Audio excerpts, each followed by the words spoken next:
जय Hind students. Commerce और science वाले स्टूडेंट्स का आज ग्रेजुएशन का एग्ज़ाम कंप्लीट हो गया, ठीक है। और मैं उम्मीद करता हूं जो आप लोगों का एग्ज़ाम बहुत अच्छा हुआ होगा और रिज़ल्ट के लिए आप लोगों को बहुत बहुत शुभकामना। आपका रिज़ल्ट जो है बहुत अच्छा हो। आज जो आप लोगों का जीईएस का पेपर था, यह पेपर अगर हम बताएं तो आप लोगों का जो प्रिपरेशन है उस लेवल से थोड़ा टफ था, ठीक है। और इससे पहले 1-2 साल से ये थोड़ा जीएस टफ कर दिया, नहीं तो पहले बहुत सिंपल क्वेश्चन पूछता था। आप लोगों को पता ही था सेक्शन ए और सेक्शन बी दो खंडों में क्वेश्चंस डिवाइड है। तो अभी मैं आप लोगों को सेक्शन ए का आंसर बता रहा हूं, ठीक है।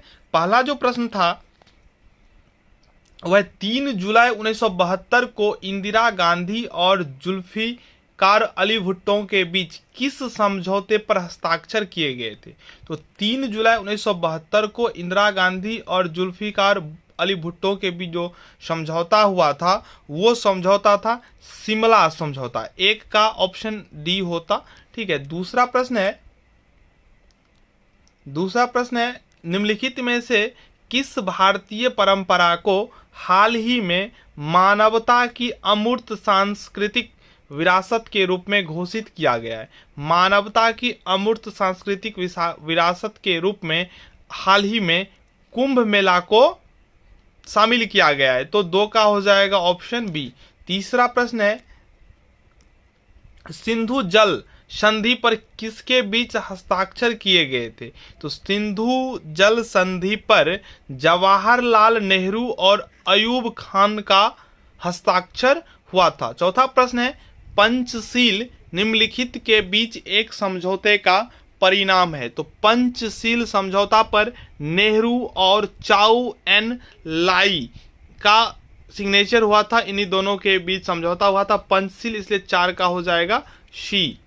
आप लोगों को अगर अच्छा लगे तो चैनल को सब्सक्राइब जरूर कर लें, क्योंकि आगे अगर आप लोग कंपटीशन की प्रिपरेशन करते हैं तो उसमें यह चैनल काफ़ी हेल्पफुल रहेगा। 5वां प्रश्न है G20 2023 की थीम क्या है। तो G20 2023 का जो थीम था वो था वसुधैव कुटुंबकम, जो कि ऑप्शन में नहीं दिया है ABC में, तो इसलिए इसका ऑप्शन हो जाएगा इनमें से कोई भी नहीं।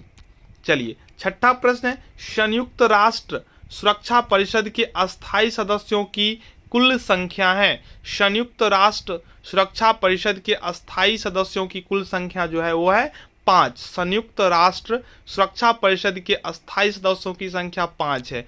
आगे है निम्नलिखित में से कौन सा देश सार्क का सदस्य बनने वाला अंतिम देश था। तो अफगानिस्तान सार्क सदस्य बनने वाला अंतिम देश है अभी तक में।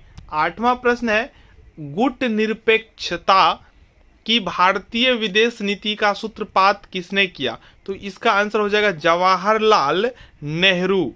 आगे प्रश्न है संयुक्त राष्ट्र आधिकारिक तौर पर कब अस्तित्व में आया। तो 24 अक्टूबर 1945 ईस्वी को संयुक्त राष्ट्र आधिकारिक तौर पर अस्तित्व में आया। अगला प्रश्न है सार्क का मुख्यालय कहाँ है। तो सार्क का मुख्यालय काठमांडू नेपाल में है। चलिए आगे है भारत में किस शहर को टेक सिटी के नाम से जाना जाता है। तो बेंगलुरु को टेक सिटी के नाम से जाना जाता है। 12वां प्रश्न है भारत में पहला परमाणु ऊर्जा संयंत्र किस स्थान पर स्थापित किया गया। भारत में पहला परमाणु ऊर्जा संयंत्र जो है तारापुर में स्थापित किया गया है। 13वां प्रश्न है भारतीय वानिकी अनुसंधान और शिक्षा परिषद का मुख्यालय कहाँ है। तो इसका ऑप्शन हो जाएगा सही देहरादून। 14वां प्रश्न है निम्नलिखित में से किसे कृत्रिम बुद्धि का जनक माना जाता है। तो इसका जो सही आंसर हो जाएगा जॉन मैकार्थी। 14 का सी। मैं निश्चित रूप से यह उम्मीद कर सकता हूं जो आप लोगों का जो एग्ज़ाम है वो थोड़ा टफ हुआ होगा। अगर आप लोगों ने चोरी नहीं किए होंगे तो थोड़ा आपको टफ लगा ही होगा। आप लोग बताइएगा जो कितना आपका सही हुआ है। 15वां प्रश्न है सबसे लंबे कार्यकाल वाले इसरो अध्यक्ष का नाम क्या है। तो सबसे जो लंबा कार्यकाल हुआ था वो था सतीश धवन का। ठीक है, ऑप्शन बी इसका राइट आंसर। 16वां प्रश्न है प्रथम भारत रत्न से किसे सम्मानित किया गया था? तो एक साल में 3 ही व्यक्ति को अधिकतम भारत रत्न दिया जा सकता था। राजेंद्र प्रसाद के द्वारा 1954 में 3 व्यक्ति को दिया गया था। उन तीनों व्यक्ति में से एक ही व्यक्ति का नाम यहाँ पे लिखा हुआ है, सीवी रमन, और प्रथम उप राष्ट्रपति और द्वितीय राष्ट्रपति डॉक्टर सर्वपल्ली राधाकृष्णन भी थे, और जेबी कृपलानी को दिया गया था। ठीक है, तो यहाँ पे एक ही ऑप्शन है डी, ये राइट आंसर होगा। 17वां प्रश्न है विश्व में सबसे अधिक इंटरनेट उपयोगकर्ता किस देश में है? तो सबसे अधिक पॉपुलेशन जो है वो चीन का है, और सबसे अधिक जो इंटरनेट का उपयोग है वो चीन के द्वारा ही किया जाता है। फिर भारत का भी नंबर आता है, और जर्मनी भी है, अमेरिका भी है, लेकिन सबसे अधिक चीन में। आगे आईसीटी का पूर्ण रूप क्या है? तो आईसीटी का पूर्ण रूप है सूचना और संचार प्रौद्योगिकी, इंफॉर्मेशन एंड कम्युनिकेशन टेक्नोलॉजी। 19वां प्रश्न है भारत के पहले उपग्रह आर्यभट्ट के प्रक्षेपण में किन भारतीय वैज्ञानिकों ने प्रमुख भूमिका निभाई थी?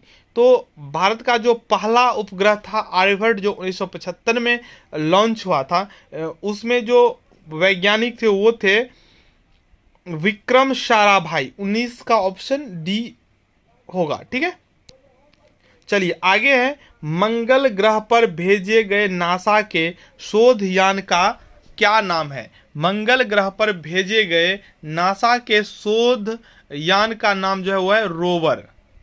चलिए 21वां प्रश्न है निम्नलिखित में से किसे संविधान के अनुच्छेद 280 के तहत गठित किया गया है? तो वित्त आयोग होगा इसका राइट आंसर। वित्त आयोग को संविधान के अनुच्छेद 280 के तहत गठित किया गया है। 22वां प्रश्न है स्वतंत्र भारत में पहली औद्योगिक नीति कब लागू किया गया? तो 1948 इसका राइट आंसर होगा। 23वां प्रश्न है महात्मा गांधी राष्ट्रीय ग्रामीण रोजगार गारंटी योजना। महात्मा गांधी जो मनरेगा के नाम से भी जाना जाता है, तो महात्मा गांधी राष्ट्रीय ग्रामीण रोजगार गारंटी योजना में विकलांगों को रोजगार देने वाला पहला राज्य कौन सा था? तो इसका राइट आंसर हो जाएगा तमिलनाडु। बिहार में चावल उत्पादन में अग्रणी जिला है, तो रोहतास। बिहार में चावल उत्पादन में अग्रणी मतलब सबसे आगे जो जिला है वह है रोहतास। आगे है नीति आयोग के बारे में निम्नलिखित में से कौन सा कथन सही है? तो इसका जो राइट आंसर होगा वो हो जाएगा ऑप्शन नंबर सी, नीति। इसका फुल फॉर्म होता है national institute for transforming India. ठीक है, चलिए तो अगला प्रश्न देखते हैं। 26वां प्रश्न है भारत की आर्थिक राजधानी कौन सा शहर है? तो मुंबई को कैपिटल, फाइनेंशियल कैपिटल कहा जाता है। ठीक है, भारतीय रिजर्व बैंक का राष्ट्रीयकरण कब किया गया? तो 1949 ईस्वी में। 27 का हो जाएगा सी। 28वां प्रश्न है जब सीमांत उपयोगिता शून्य होती है तो कुल उपयोगिता बढ़ जाती है अधिकतम। मैं जो आपको आंसर बता रहा हूँ 100% ट्रू है, कोई भी प्रश्न में कोई भी डाउट नहीं है। ठीक, इसलिए आप लोग आराम से मिलाइए और अपने फ्रेंड्स से भी शेयर कर सकते हैं। निम्नलिखित में से किस राज्य में जरूरतमंद और गरीब लोगों की मदद के लिए फूड बैंक शुरू किया गया? तो इसका राइट आंसर हो जाएगा मणिपुर में। ये कोविड के बाद योजना लॉन्च किया गया था। 30वां प्रश्न है नाबार्ड किस क्षेत्र के विकास से संबंधित है? तो कृषि और ग्रामीण क्षेत्र इसका सही उत्तर होगा। 31वां किस भारतीय राष्ट्रपति का कार्यकाल सबसे छोटा रहा था? तो डॉक्टर जाकिर हुसैन का कार्यकाल सबसे छोटा रहा। 32वां प्रश्न प्रधानमंत्री, केंद्रीय कैबिनेट मंत्री, मुख्यमंत्री और मंत्री परिषद सभी किसके सदस्य हैं? तो योजना आयोग के। ठीक है, 33वां प्रश्न है भारत के राष्ट्रपति के रूप में कौन कार्य करता है जब न तो राष्ट्रपति और न ही उपराष्ट्रपति उपलब्ध होते हैं। जब राष्ट्रपति उपलब्ध नहीं होते हैं तो उपराष्ट्रपति राष्ट्रपति का कार्यभार देखते हैं, लेकिन जब दोनों अनुपस्थित हो तो इन दोनों का काम होता है संविधान की रक्षा करना। तो इन दोनों की अनुपस्थिति में भारत के मुख्य न्यायाधीश इसको देखते हैं। 34वां प्रश्न है, भारत के राष्ट्रपति का चुनाव किसके द्वारा होता है? तो इसका आंसर हो जाएगा ऑप्शन नंबर डी। 35वां प्रश्न है, भारतीय संविधान के किस भाग में राज्य लोक सेवा आयोग और संघ लोक सेवा आयोग की स्थापना का प्रावधान है? तो 14वीं इसका जो है राइट आंसर हो जाएगा। 36वां प्रश्न है, भारत में एक राजनीतिक दल को राष्ट्रीय पार्टी के रूप में मान्यता दी जा सकती है? भारत में कोई भी राजनीतिक दल हो उसको राष्ट्रीय पार्टी क्षेत्रीय भी हो सकता है और राष्ट्रीय भी हो सकता है। कोई क्षेत्रीय पार्टी को कब राष्ट्रीय पार्टी की मान्यता दी जा सकती है? तो यह तब होगा जब उसके पास कम से कम 4 राज्यों में दर्जा हो। ठीक है, चलिए। तो 37वां प्रश्न है, भारत की पहली मुख्य चुनाव आयुक्त कौन थी? भारत की पहली महिला मुख्य चुनाव आयुक्त कौन थी? तो वी.एस. रमा देवी इसका राइट आंसर होगा। 38वां प्रश्न है, मौलिक अधिकारों का बिल और न्यायिक समीक्षा निम्नलिखित में से किस देश के संविधान की विशेषता? USA, United states of America. Bharat के संविधान के निम्नलिखित में से किस भाग में मौलिक कर्तव्य निहित है? तो मौलिक कर्तव्य जो है वो भाग 4A में निहित है। 39 का हो जाएगा ऑप्शन सी। 40वां प्रश्न है, कौन सा लोकतांत्रिक देश नहीं है? तो चीन इसका राइट आंसर हो जाएगा। 41वां प्रश्न है, जनसंख्या का अध्ययन कहलाता है? तो जनसंख्या का अध्ययन जनसांख्यिकी कहलाता है, डेमोग्राफी इसका अंग्रेजी नाम है। 42वां प्रश्न है, हड़प्पा और मोहनजोदड़ो शहर किस घाटी में स्थित है? तो इसका जो राइट आंसर हो जाएगा वो हो जाएगा सिंधु। 43वां प्रश्न है, निम्न में से किस राज्य का जनसंख्या घनत्व सर्वाधिक है? तो बिहार का जो है जनसंख्या घनत्व तो सबसे अधिक है। अगला प्रश्न है, गांधी सागर बांध किस नदी पर बना है? तो यह हो जाएगा चंबल नदी। ठीक है, चलिए। अगला प्रश्न है, भारत में निम्नलिखित में से किस मंदिर को ब्लैक पैगोडा के नाम से जाना जाता है? तो सूर्य मंदिर कोणार्क में जो है उसे ब्लैक पैगोडा कहा जाता है। 46वां प्रश्न है, निम्नलिखित में से कौन सा कथन विश्वविद्यालय अनुदान आयोग के बारे में सही नहीं है? तो यह 1956 में संसद के एक अधिनियम द्वारा स्थापित किया गया, बिल्कुल सही है। इससे उच्च शिक्षा को बढ़ावा देने और समन्वय करने का काम सौंपा गया, ये भी सही है। और यह केंद्र सरकार से योजना और गैर योजना धन प्राप्त करता है, ये भी सही है। तो इसका आंसर हो जाएगा ऑप्शन नंबर डी।